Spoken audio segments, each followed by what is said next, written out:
태풍 카눈을 피해 새만금에서 철수한 잼버리 참가자들이 전국으로 흩어졌습니다.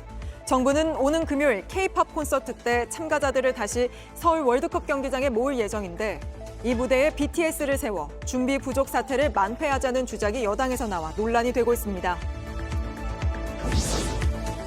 태풍 카눈이 서쪽으로 몸을 더 틀면서 태풍의 중심이 수도권을 지날 걸로 예상됩니다.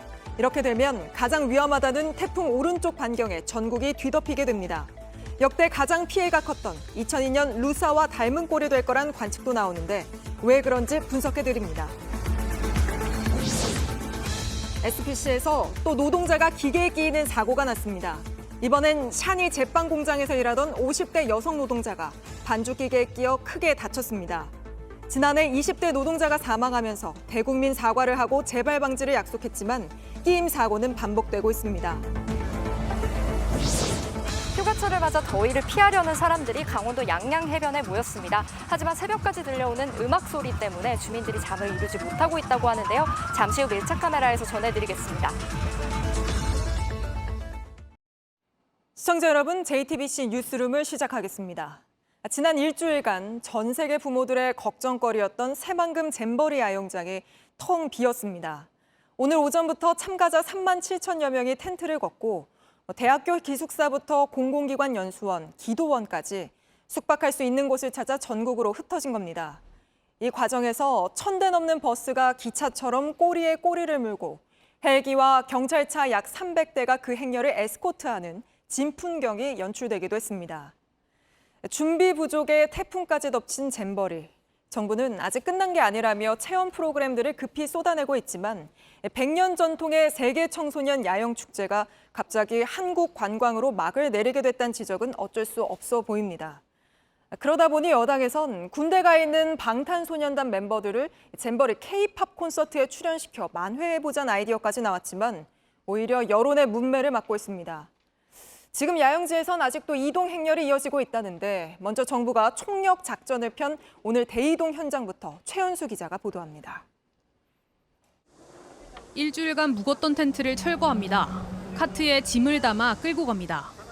참가자들을 태우기 위한 버스 행렬이 이어집니다.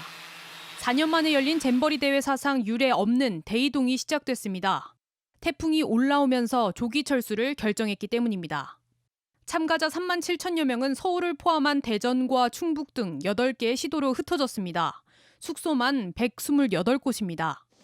대학교 기숙사와 기업 연수원, 일부 기도원과 사찰까지 동원됐습니다.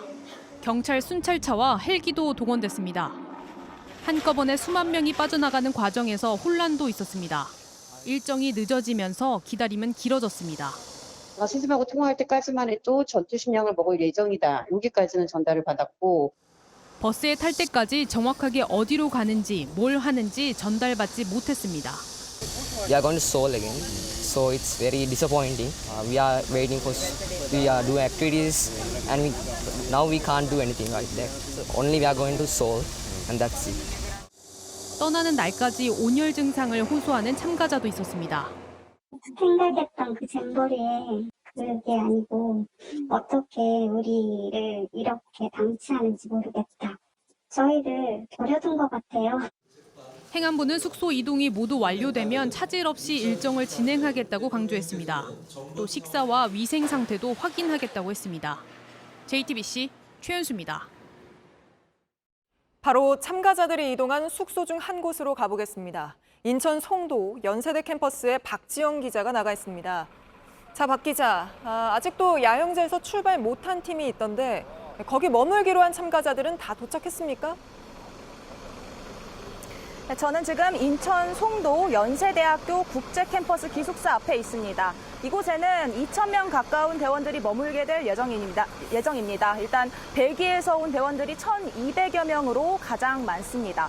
제가 이곳에 오후에 도착을 했는데 그때부터 대원들이 속속들이 도착을 하기 시작해서 지금은 절반 정도가 들어왔습니다. 아직도 도착을 하고 있는 상황입니다. 또 일부 소규모로 참가한 나라들이 버스를 나눠 타고 오기도 했는데 이 과정에서 이 목적지를 잘못 내려줘서 혼선이 빚어지기도 했습니다. 들어보시겠습니다. So we have to be at the Samsung Training Center. Samsung Training Center. Yes. 네, 일단 도착하고 난 뒤에는 거기서 생활하는 데는 불편한 부분이 없습니까? 네, 일단 이곳 연세대학교 국제캠퍼스는 이 대원들이 학생 식당을 이용할 수가 없습니다. 때문에 시 차원에서 4박 5일 동안 전면적으로 도시락을 지급하기로 결정했습니다. 또 내일부터는 일정을 하게 되는데 이 기업이나 지자체에서 준비한 문화체험, 또 공장 견학, 또 시티 투어 같은 프로그램들을 지금 급하게 만들고 있습니다.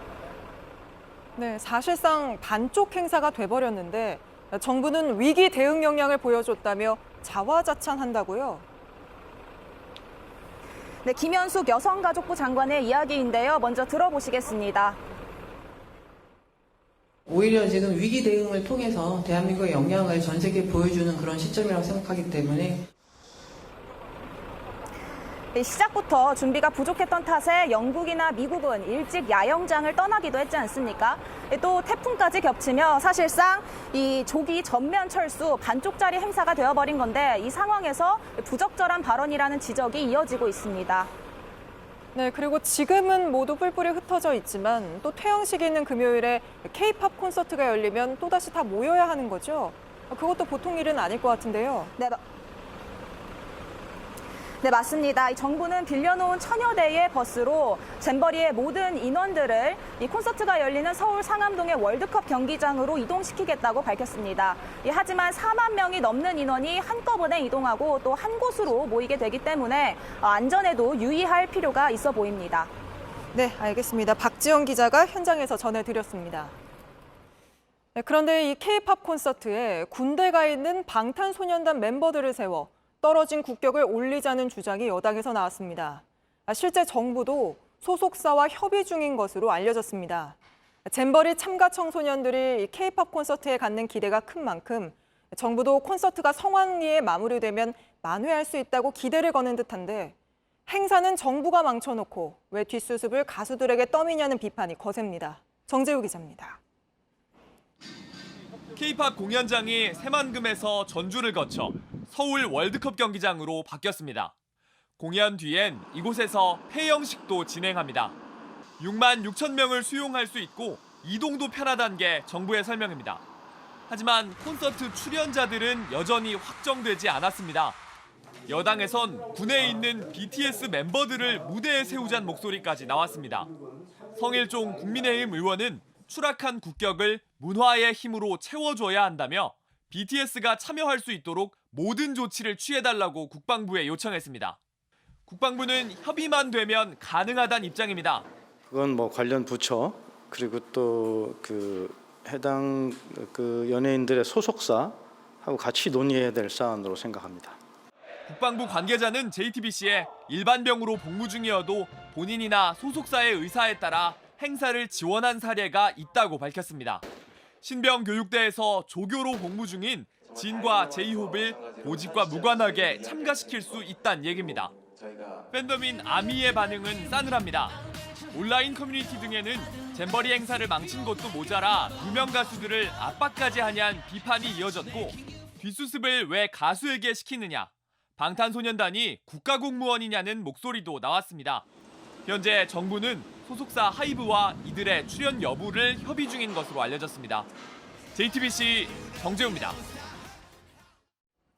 결국 모두가 새만금 야영지를 떠나게 된 날, 뭐가 문제였던 것 같냐는 질문에 여가부 장관은 위생 문제를 꼽았습니다. 개막 첫날부터 꾸준히 지적된 게 바로 화장실, 샤워장의 위생 문제인데 저희가 취재해보니 그럴 수밖에 없던 이유가 있었습니다. 당초 조직위가 계획했던 것보다 훨씬 적게 설치한 걸로 드러났습니다. 박소연 기자입니다. 잼버리 야영장의 화장실과 샤워장은 악취가 끊이지 않았습니다. 우리 아이가 하는 말에 의하면 샤워실에 당연히 너무 지저분히 쓸 수 없을 만큼 화장실 물 안 내려가고. Yeah, in some toilets, for example, here, some are not that clean and there's toilet paper missing. So.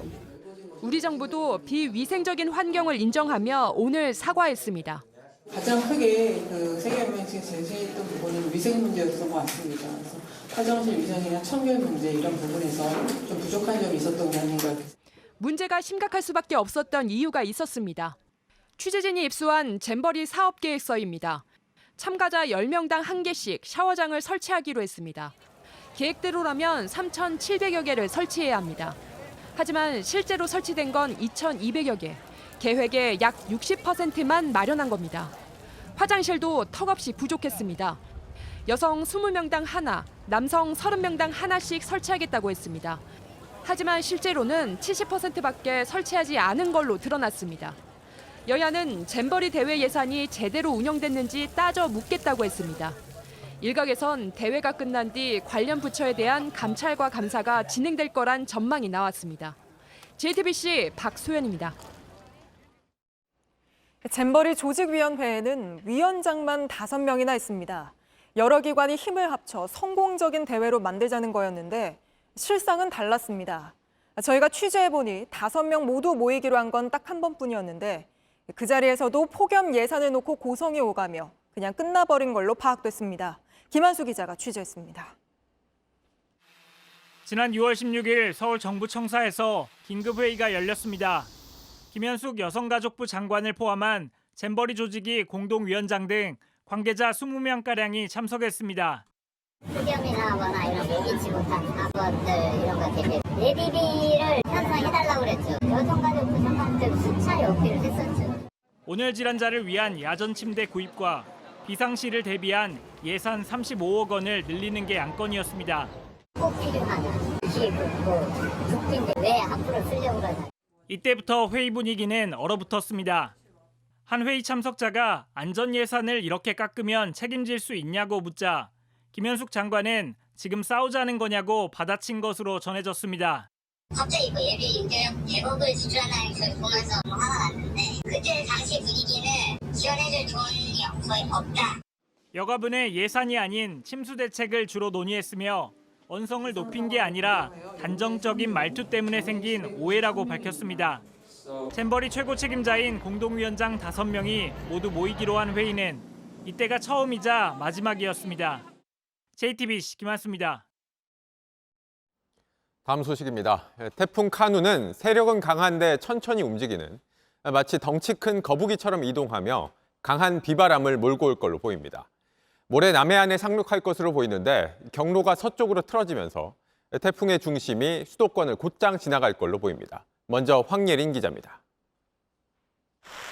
나무는 휘청이고 물결은 거셉니다. 태풍 카누는 현재 일본 가고시마 현에 접근한 상태입니다. 카누는 내일 일본 서쪽 바다를 지나 모레 아침 9시쯤 남해안에 상륙합니다. 다만 태풍 경로는 어제와 조금 달라졌습니다. 중심축이 서쪽으로 50km 정도 이동했습니다.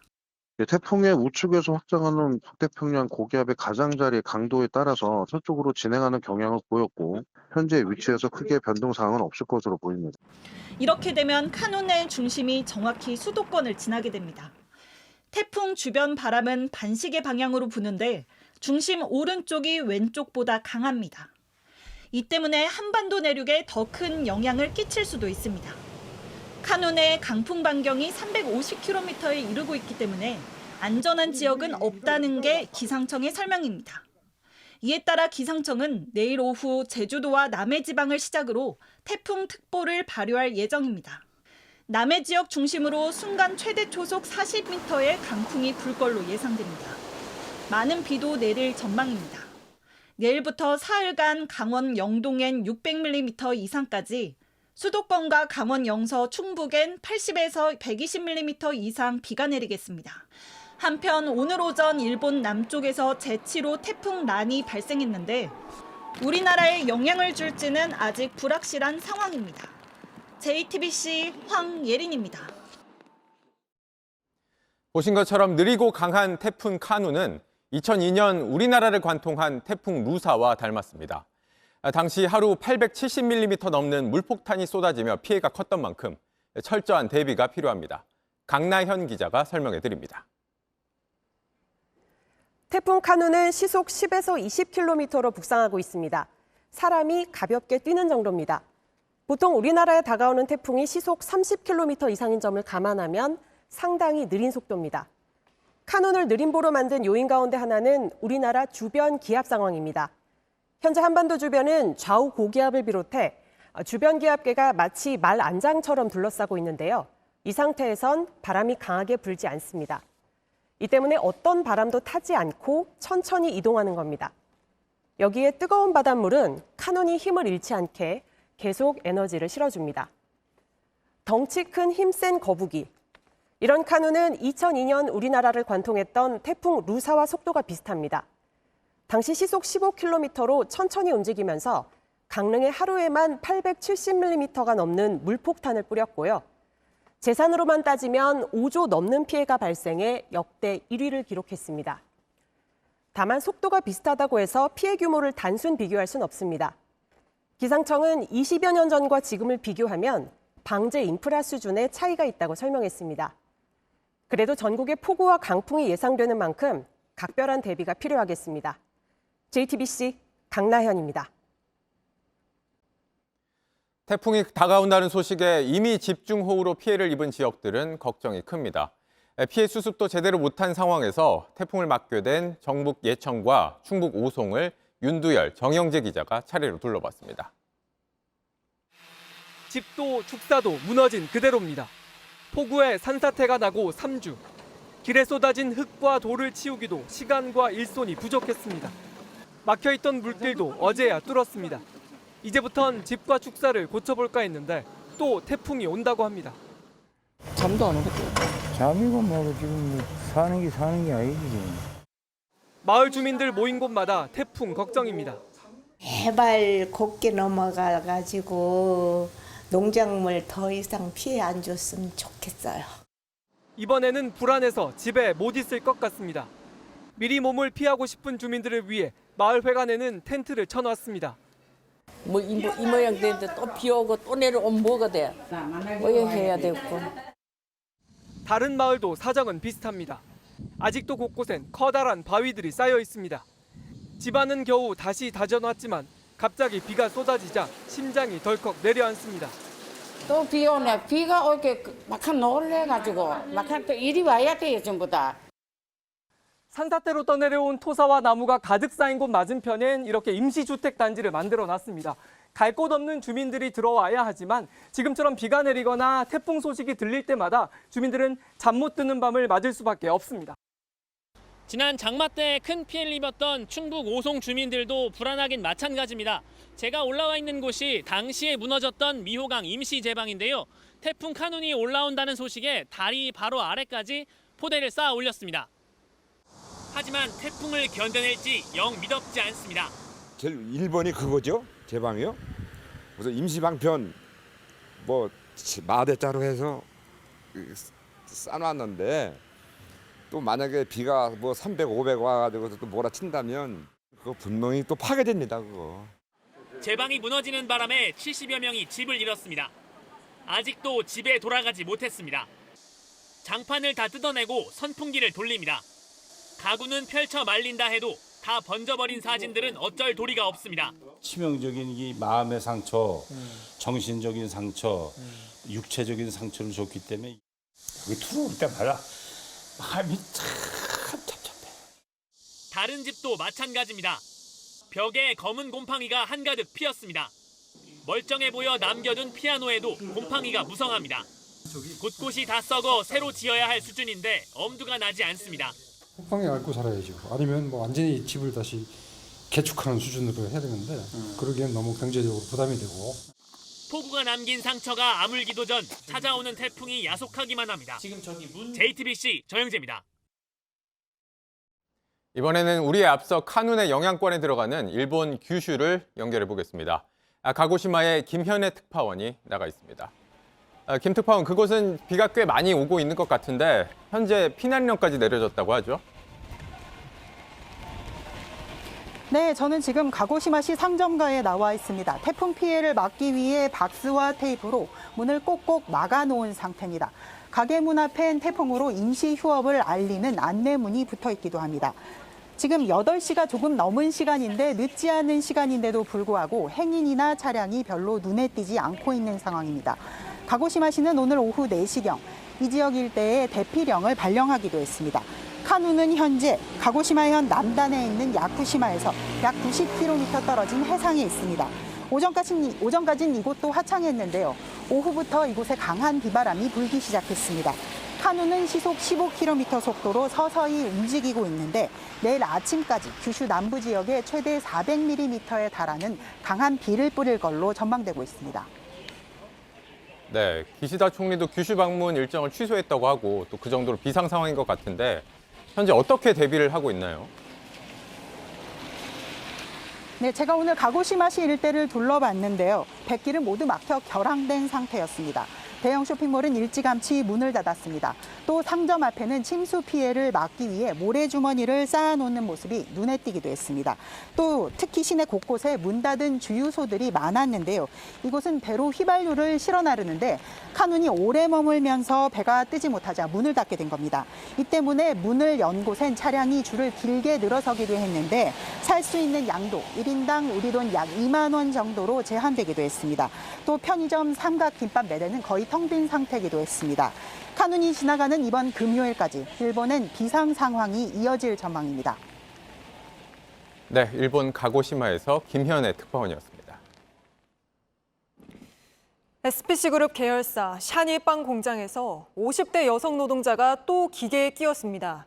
한때 심정지 상태에 빠질 정도로 크게 다쳤는데 부품을 갈기 위해 기계 안에 들어갔다가 사고를 당한 걸로 파악됐습니다. 지난해 20대 노동자가 끼어 숨지는 일이 있던 계열사의 노조는 이런 일은 제빵 노동자가 할 일이 아니었다고 지적했습니다. 먼저 이승환 기자가 오늘 사고 소식부터 보도합니다. 샤니 빵 공장 안으로 근로 감독관들이 들어갑니다. 취재진 접근은 막습니다. 공장 멈춘 거예요? 직원들도 황급히 자리를 듭니다. 저는 층이 달라서 몰라요. 아, 혹시 들은 바도 없어요? 아니, 없어요.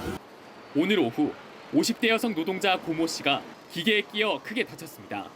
동료와 함께 반죽통을 리프트 기계로 올려 반죽을 다른 통에 붓는 일을 하고 있었습니다. 그러다 고 씨가 부품을 갈기 위해 기계 안쪽으로 들어갔는데 동료가 고 씨를 못 보고 리프트 내림 버튼을 누른 걸로 조사됐습니다. 노즐을 교체하려면 이렇게 허리를 좀 숙여서 그 기계 안쪽에 있어 이렇게 돌려야 되잖아요. 못 보고 누른 것 같아요. 하지만 계열사 노조에선 고 씨가 하려던 부품 교체가 원래는 제빵 노동자 일이 아니라는 주장도 나왔습니다.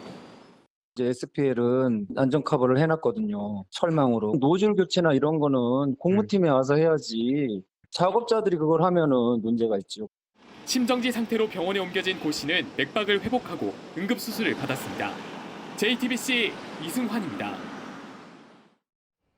지난해 20대 노동자가 기계에 끼어 사망하면서 불매 운동까지 이어지자 SPC그룹은 1,000억을 투자해 안전한 노동 환경을 만들겠다고 약속하고 대국민 사과를 했습니다.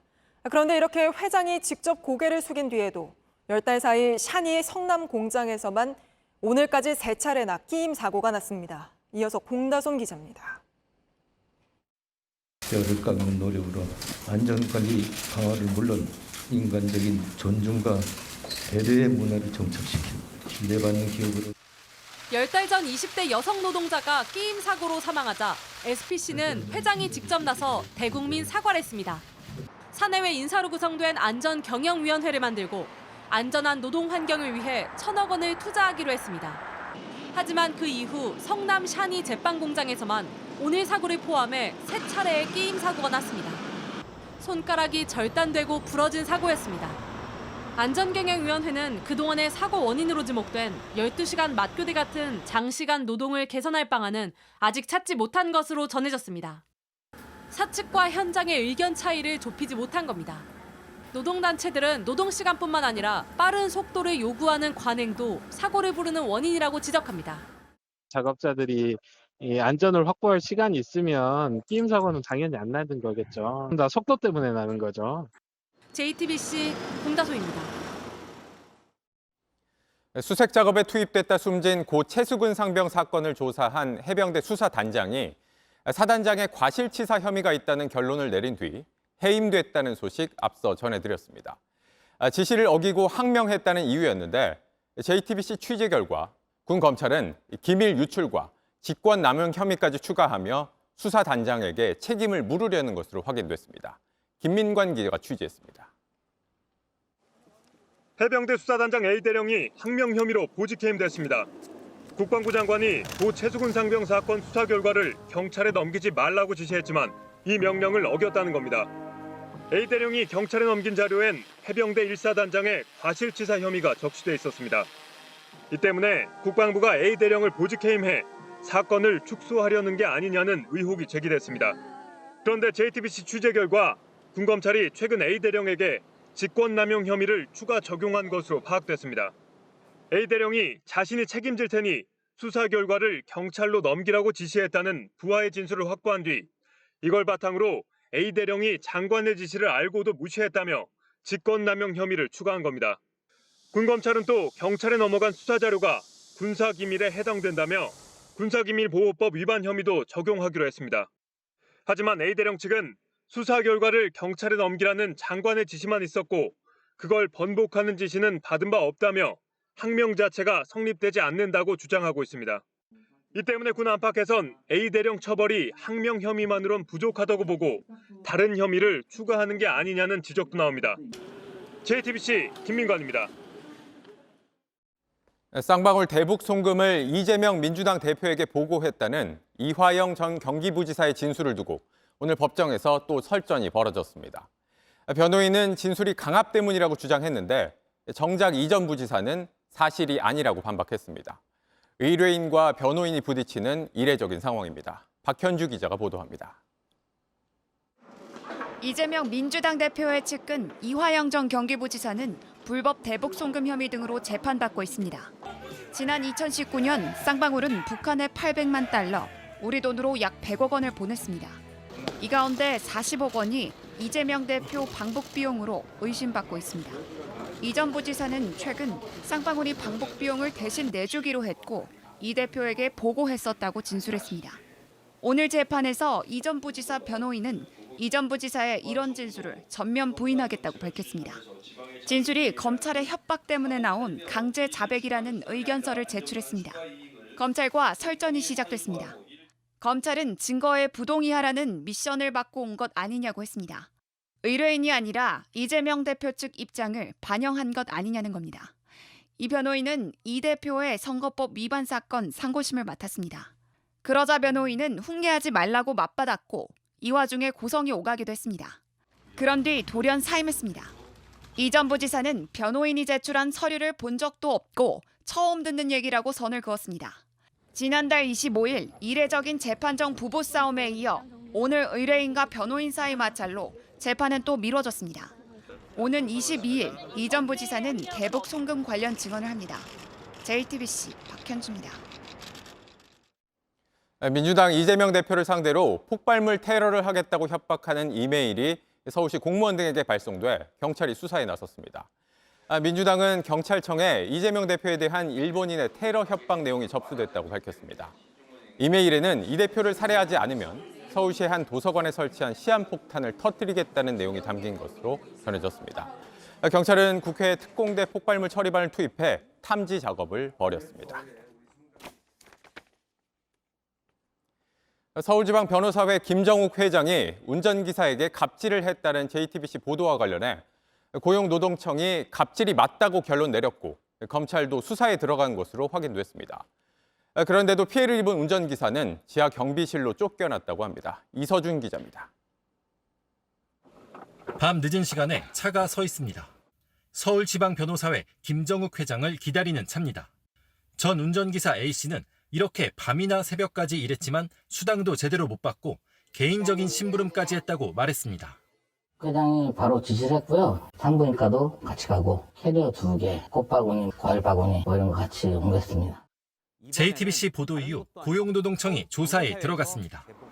운전기사에게 임금을 제대로 주지 않는 등 근로기준법을 어겼다고 결론 냈습니다. 개인적인 심부름을 시킨 건 직장 내 괴롭힘으로 보고 과태료 300만 원을 내라고 했습니다. 검찰도 이 결과를 넘겨받아 수사를 시작했습니다. 검찰 수사가 시작된 직후 서울변회 측은 A씨를 지하 3층 주차장으로 대기 발령냈습니다. 여기에 있는 경비원 대기실에서 마음대로 나오지 말라고도 했습니다. 서울변회 측은 규정에 따라 문제없이 수당을 지급했는데 노동청이 무리한 해석을 했다며 A씨는 서울변회 회장 선거에 영향을 주려는 정치적 목적으로 문제 제기를 했다고 밝혔습니다. JTBC 이서준입니다. 오늘 가을의 문턱인 입추라는 게 무색할 만큼 무척 더웠습니다. 경기 옥천면은 낮 기온이 39도 가까이 올랐습니다. 올해 온열 질환자는 벌써 2,000명 가깝게 나왔고 사망자도 27명, 지난해의 3배입니다. 그래서 바깥 피해 실내로 들어가라는 재난 문자 오늘도 받아보셨을 겁니다. 그런데 어떤 사람들은 집안이 바깥보다 더 위험합니다. 최악의 폭염이었다는 2018년 더위로 인한 사망자 가장 많이 나온 게 집안입니다. 윤정주 기자가 얼마나 힘든 상황인 건지 하룻밤을 지내봤습니다. 어두운 골목, 낡은 주택문을 열고 들어갑니다. 밤인데도 더운 공기가 훅 밀려 나옵니다. 골목과 붙은 창문은 환기가 안 되고 단열재 없는 벽은 열을 그대로 전달합니다. 오늘 하룻밤 지낼 방입니다. 침실 안에 들어오니까 더 덥네요. 이 자체가 벌써 덥게 생겼잖아. 보기 그러니까. 이 집에 혼자 사는 60대 남성. 더운 여름 집 안에 있으면 위험하다고 합니다. 잠을 늦게 자잖아, 잠을. 땀이 이게 아침에 되면 이 수건이 젖었다고 이렇게 젖어 있다고. 밤 9시 이제 혼자 남았습니다. 방 안은 31도가 넘습니다. 냉방기는 선풍기 하나, 텔레비전에 집중도 잘 안 됩니다. 못 견디고 결국 밖으로 나와봅니다. 나오니까 좀 낫네. 집안에 화장실이 없어 공중 화장실로 갑니다. 찬물을 머리에 뒤집었으니 좀 낫습니다. 다시 방에 들어와 반소매 옷으로 갈아입습니다. 잠은 잘 오지 않습니다. 자정이 지나자 목이 칼칼해지고 어지럽기 시작합니다. 새벽 3시 하룻밤을 못 채우고 결국 철수했습니다. 폭염 기간이 길어질수록 주거 취약층은 점점 더 위험에 노출됩니다. 30년 넘은 노후주택과 새로 지은 집, 에너지 효율이 30%나 차이 나기 때문입니다. 실제 서울 온열 질환자가 가장 많이 나온 장소는 집안이었습니다. 또 역대 가장 더웠던 지난 2018년 사망자가 가장 많이 나온 곳도 집안이었습니다.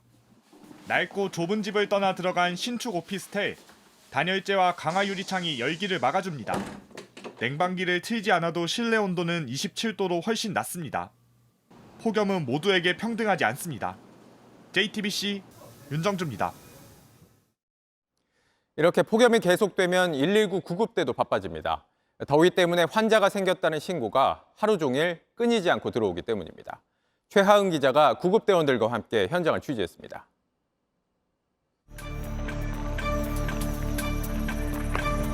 몸에도 열 좀 나가지고 제가 옷 좀 벗겨 넣어가지고 좀 열 좀 식힐 거예요, 천천히.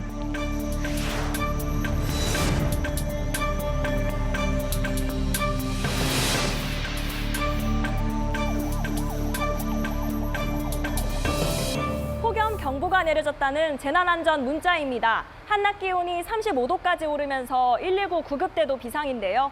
온열질환 출동 현장을 따라가 봤습니다. 오후 3시 구급대원들이 빠르게 구급차에 오릅니다.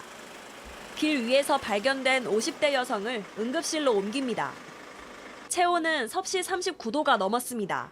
환자분은 지적 장애자셨는데 한 3-4시간 정도 밖을 배회하셨대요. 근데 해질 무렵에도 마음 놓을 수 없습니다. 저녁 7시 구급차가 좁은 비탈길을 내달립니다.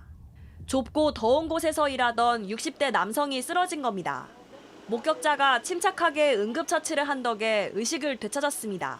농장에서 우유 짜는 작업 중에 시원한 곳으로 옮기고 그다음에 옷 같은 것 좀 너무 조여지고 있는 것들은 좀 풀어헤쳐 달라는 말씀. 인천 거리에서 쓰러진 이 남성은 얼굴과 목, 팔까지 빨갛게 부어올랐습니다. 체온은 섭씨 40도를 넘겨 열사병이 의심돼 산소 마스크도 달았습니다. 이렇게 온열 질환으로 병원을 찾은 사람이 올해 벌써 2,000명에 가깝습니다. 지난해보다 1.5배 정도 많습니다. 지금도 구급대는 긴장을 안고 다급한 현장으로 달려갑니다. JTBC 최하은입니다. 무더위 속에서 서울대 공원에 살던 시베리아 호랑이 한 마리가 폐사했습니다. 전날까지도 별 문제가 없었다는데 아직 원인을 찾지 못했습니다. 이혜선 기자가 취재했습니다. 우리에 누워 헐떡이는 수호는 숨쉬는 것도 힘들어 보입니다. 걱정스럽네. 저렇게 안 일어나다니? 어떡해요. 사육사가 물을 뿌려도 일어나지 못합니다. 물 뿌리시고. 아니구나. 귀는 움직이는데? 1시간 뒤 수호는 눈을 감았습니다. 지난 6일 일어난 일인데 뒤늦게 폐사 사실이 알려졌습니다. 멸종위기 야생동물 1급인 시베리아 호랑이 수호.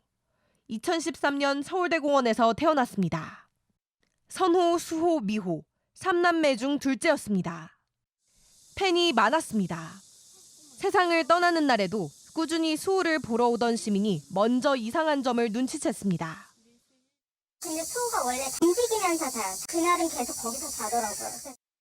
꿈쩍도 하지 않는 수호를 급히 병원으로 보냈지만 회복하지 못했습니다. 원인도 찾지 못했습니다. 전염병 검사를 했지만 바이러스는 발견되지 않았습니다. 전날까지도 큰 문제는 없었습니다. 이제 여름에는 조금 더 호흡이 빨라지기도 하고 사육사는 순찰을 하면서도 정상적인 수면 상태, 호흡 상태로 본 거예요. 폭염을 못 견딘 것 아니냐는 추측도 나오고 있습니다.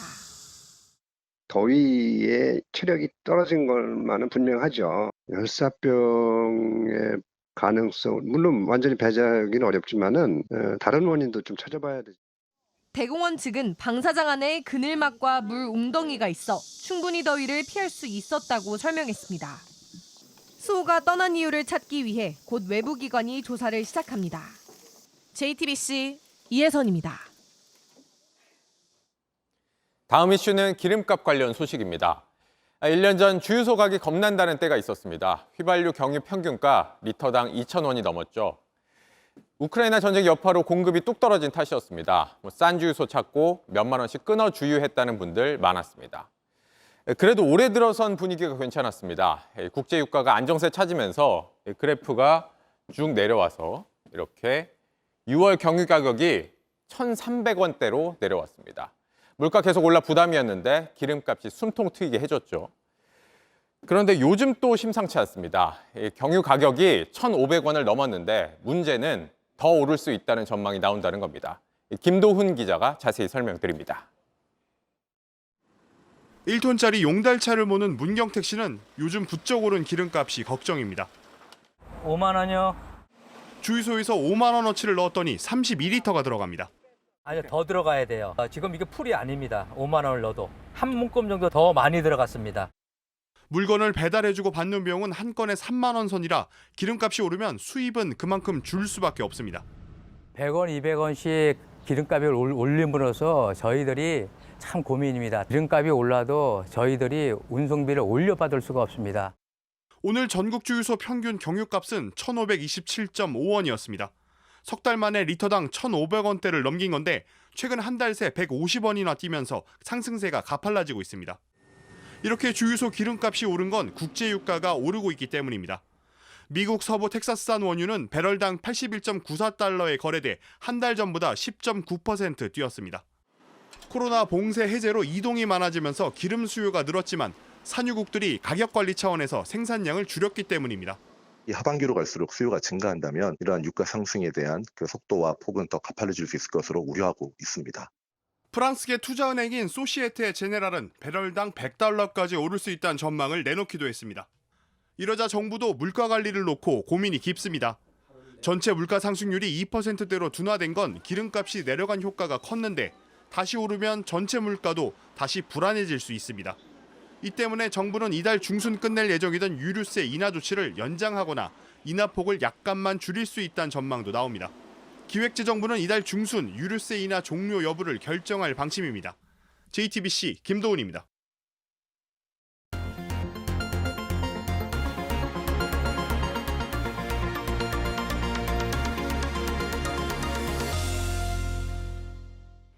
강원도 양양 해수욕장들이 서핑 명소로 유명해지면서 젊은 세대들이 몰리자 클럽 거리도 만들어졌습니다.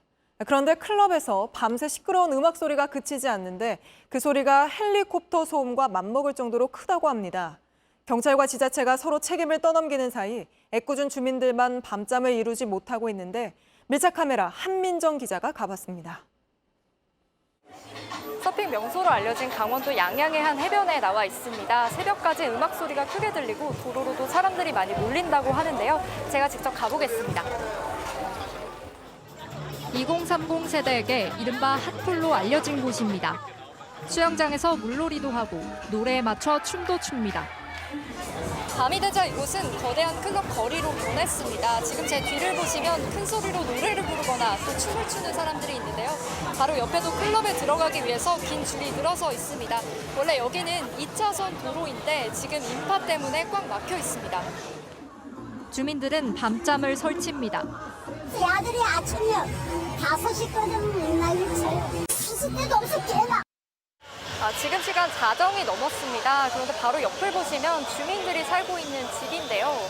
지금 뒤에 클럽에서 나오는 음악 소리 때문에 귀가 살짝 먹먹하고 또 조명도 화려하게 비추고 있습니다.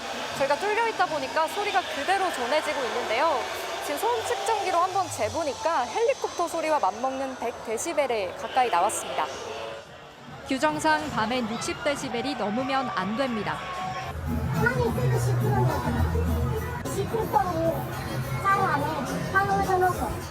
인근 주점과 해수욕장 측은 어쩔 수 없다고 말합니다. 한 군데에서 크게 틀어버리면은 다른 가게 아예 다 묻혀버려요. 그러다 보니까 다른 가게도 조금씩 올리기 시작하는 건데 그러다 보니까 서로 이제 점점 소음도 올라가고 그 사람들 앞에 조용히 해라 이렇게 한다면 누가 사실 즐거운 마음으로 놀겠어요. 경찰에 신고해도 소용없습니다. 잠깐 계속 릴레이처럼 줄였다 올리고 줄였다 올리고 줄였다 올리고. 경찰과 지자체는 서로에게 책임을 떠넘깁니다. 데시벨 이런 기준 이런 거는 양양군에서 해주셔야 되는 겁니다. 사람들의 소리인지 명확하지 않아서 그래가지고 어렵고 처벌하고 싶어도 할 수가 없어. 양양에서 신고가 많은 것으로 알려진 인구 해수욕장은 지난달 7일 개장 이후 지난 주말까지 총 111건의 소음 관련 신고가 접수됐습니다. 하지만 처벌은 5건에 그쳤습니다. 밤이 깊어지면서 이곳은 화려해지고 또 더 시끄러워졌습니다. 누군가에겐 분위기에 취하는 신나는 밤인지 몰라도 또 다른 누군가에게는 힘겨운 악몽의 밤인지 모릅니다. 밀착카메라 한민정입니다. 주점 직원도 모자라 경찰까지 때린 우크라이나 외교관이 면책 특권을 이용해 아무런 처벌도 받지 않고 어젯밤 자기 나라로 돌아갔습니다. 그나마 저희 보도가 나가고 주한 우크라이나 대사관에서 사과하겠다고 피해자를 불렀는데 사과는커녕 가자마자 휴대전화부터 가져가고 폭행을 말리려 한 행동을 두곤 우크라이나에선 맞아도 할 말 없는 행동이란 식으로 적반하장 태도를 보였습니다. 송승환 기자입니다. 지난달 25일 밤 서울 이태원의 한 주점입니다. 만취 상태로 행패를 부리던 우크라이나 외교관이 이를 말리려던 직원을 때렸습니다. JTBC 보도 이후 주한 우크라이나 대사관은 피해자에게 사과를 하겠다며 대사관에서 만나자고 했습니다. 어제 오후 피해자가 도착하자마자 휴대전화부터 가져갔습니다. 함을 내밀면서 이제 휴대폰을 달라고 하더라고요. 때린 외교관은 나오지도 않았습니다. 그 당사자분, 가해자분도 오시질 않았어요. 본국으로 갔다고. 하지만 아직 한국에 있었습니다. 아니에요. 저녁 늦게 나갔습니다. 대사관 측은 피해자 잘못이라는 취지의 말까지 했습니다. 우크라이나에서는 뒤에서 누군가 자기를 건드린다는 거는 있을 수가 없는 일이다. 이거는 뭐 맞아도 할 말 없다는 식으로. 외교부는 사건의 원만한 처리를 위해 관계기관과 소통해왔다고 밝혔습니다. 하지만 피해자는 제대로 된 도움을 받지 못했습니다. 저는 그냥 우롱당한 느낌이에요. 제 시간 내서 제 차비 들여서 가가지고 그런 내용 들었다는 것 자체가 화가 많이 나죠. 이러는 사이 해당 외교관은 아무 일 없다는 듯이 돌아갔습니다. JTBC 송승환입니다.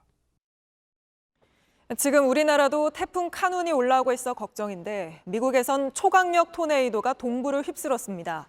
나무가 쓰러져 10대 소년이 깔려 숨지는 등 피해가 속출했는데 여기에 더해 또 폭우까지 쏟아질 걸로 예보됐습니다. 홍지은 특파원입니다. 어두운 밤 바람이 매섭게 몰아칩니다. 주택 지붕이 뜯겨나가 뼈대가 훤히 드러났고 나무도 뿌리채 뽑혔습니다. 전봇대 수십 개도 쓰러져 차량을 덮쳤습니다. 현지 시간 7일 폭풍을 동반한 토네이도가 미국 동부 일대를 휩쓸고 간 모습입니다. Pretty much tore up this little town. The whole other side of the truck's trashed. Windshield, windows. It got trees went through it last night. 이 폭풍으로 100만 가구와 사업체가 정전 피해를 입었고 최소 2명이 숨졌습니다. 엘라바마주에서 20대 남성이 주차장에서 번개에 맞아 숨졌고 사우스 캐롤라이나 주에선 할머니 집을 찾았던 10대 소년이 뿌리채 뽑힌 나무에 깔려 사망했습니다. This is from Pennsylvania to Georgia. I mean, so there's a lot of people in the way. 토네이도가 북동부로 향할 걸로 예상되면서 워싱턴 DC의 공공기관은 이르게 문을 닫았고 학교 등 공공시설은 폐쇄했습니다. 취소된 항공편은 1,700여 편, 연착된 항공편은 8,000여 편에 달합니다. 엘라베마와 조지아 등 동부 일부 지역엔 번개와 천둥을 동반한 폭풍주의보가 발령됐고 뉴욕 북부 등에서도 폭우 경보가 내려지면서 피해는 더 커질 전망입니다. 로스앤젤레스에서 JTBC 홍지은입니다.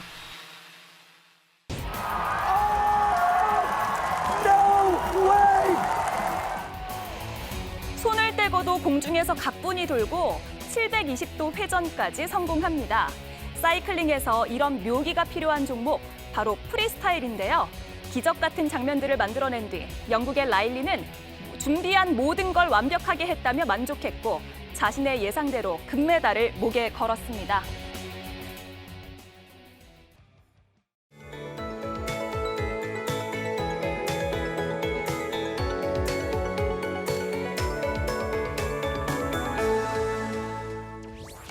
절기상 입추인 오늘도 폭염은 계속됐습니다. 동쪽 지역은 폭염주의보로 더위의 기세가 조금 누그러졌지만 서쪽 지역은 여전히 폭염경보가 유지 중입니다. 벌써 9일째 열대야를 기록하고 있는 서울은 오늘 한낮에 35.8도까지 올라 올여름 최고 더위를 보였습니다. 이 무더위는 내일까지 계속되겠고요. 내일부터 전국이 태풍의 영향권에 들면서 폭염특보는 차차 해제되겠습니다. 제6호 태풍 카누는 내일 남부를 시작으로 모레 전국에 영향을 주겠습니다. 전국적으로 태풍특보도 내려지겠는데요. 이 태풍은 강원 영동에 최고 600mm 이상의 비를 뿌리겠고요. 수도권을 포함한 서쪽 지역은 100에서 200mm, 남부지방 많은 곳에는 최고 300mm 이상까지도 예상됩니다. 오늘 밤 내륙은 강한 소나기도 주의하셔야겠습니다. 충청과 호남에 최고 80에서 100mm의 소나기가 내리겠고요. 그 밖에 내륙 곳곳에도 5에서 60mm의 소나기가 지나겠습니다. 내일 아침 기온 서울, 전주 26도, 창원, 부산 27도가 예상됩니다. 낮 기온은 서울 33도, 광주 31도, 부산은 30도까지 오르겠습니다. 내일부터 시작되는 강한 비바람은 모레까지 이어지겠고요. 중부지방은 금요일 오전까지 태풍의 영향을 받겠습니다. 날씨였습니다. 뉴스룸 저희가 준비한 소식은 여기까지입니다. 네, 시청해주신 여러분 고맙습니다.